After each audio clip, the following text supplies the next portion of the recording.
In the vast Mongolian countryside, daily life often revolves around activities like herding livestock, milking cows, or making cheese. But today is election day, and Mongolia's population of 3 million people, many of whom are herders, are heading to the polls to elect a president who will serve for the next 4 years. The popular incumbent, President Elbegdorj of the ruling Democratic Party, is facing two opponents in today's poll. The first is a former wrestling champion, Bat Erdene, who represents the Mongolian People's Party and has strong support in rural areas, where he is famous for his wrestling prowess. The second is Health Minister Udval, who is the first female presidential candidate in Mongolia's history. The economy has been expanding rapidly, with GDP growing 12% last year. The country's vast resources of coal, copper, and gold have helped fuel that growth, with most commodity exports going to neighboring China.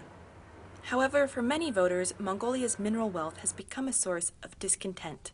The minerals under the ground have fueled a growing wealth gap, resulted in deep suspicion of foreign mining companies, and generated disappointment among voters who expected to see more immediate benefit to their daily lives.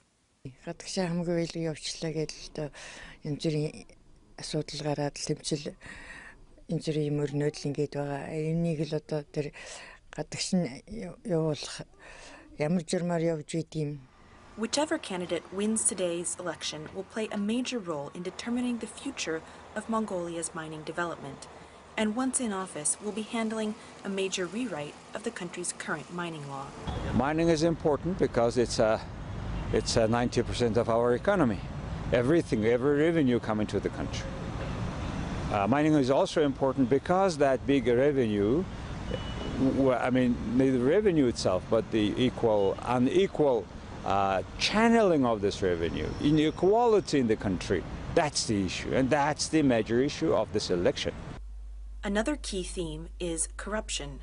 Over the past 2 years, the incumbent president has led an aggressive anti-graft campaign, resulting in convictions of many current and former government officials. As the presidential candidates canvass voters for support, all three have vowed to continue the fight against graft.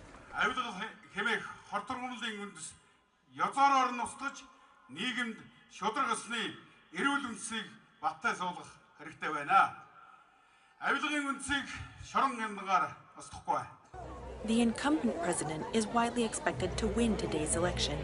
However, he may face a runoff vote in early July if he gets less than 50% of the vote. Elbegdorj has a long track record as a capable administrator, having already served 2 terms as prime minister, as well as his current term as president. He says he would continue his efforts to reform the judiciary and tackle corruption if re-elected. And of course, the judiciary reform, less corruption, and more profit. Those are the main things, and also great connectivity with the rest of the world, and to care our good name. Those are the, I think, main issues. Whichever candidate becomes president, the task of balancing Mongolia's mining development with voters' demands for wealth distribution will not be an easy one. Leslie Hook, Financial Times.